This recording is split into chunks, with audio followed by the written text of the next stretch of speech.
Pauri 8. सुनिए साध पीर सूर्यनाथ, सुनिए धरती धवल आकाश, सुनिए दीप लौ पाताल, सुनिए पोहि के सकई काल, नानक भगता सदा विगास, सुनिए दुख पाप का नाश। Explanation.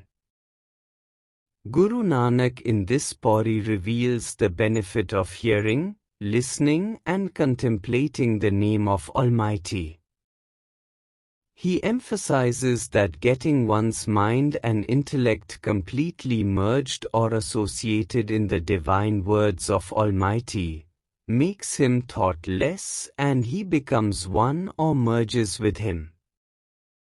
Listening is the most difficult activity. However, it is possible with His grace when the attention or concentration is completely merged with the self and when there is no other thought in the mind. Listening to the glory of the Almighty is possible when there is complete silence in mind. Also, listening with depth of attention makes the mind silent under the influence of the effective vibrations of the divine words. It changes the complete personality of an individual if he learns the art of listening. Listening is the gateway to higher divine path.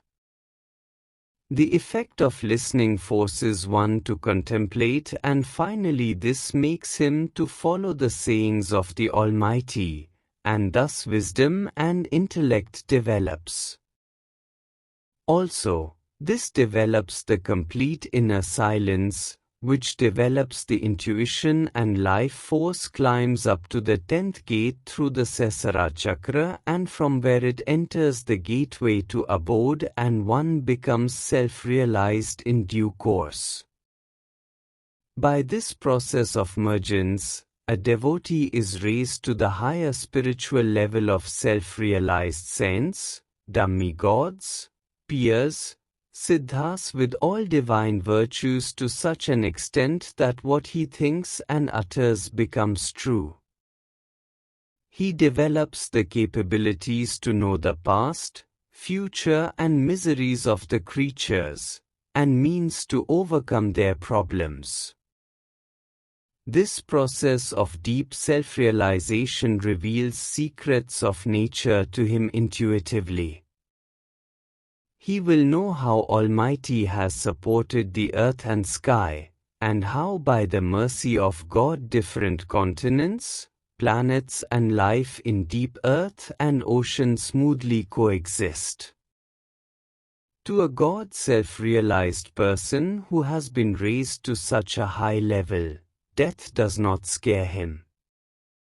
He becomes as perfect as God himself, and as God is fearless of death so becomes he. Guru Nanak Ji says that his devotee is always in joy.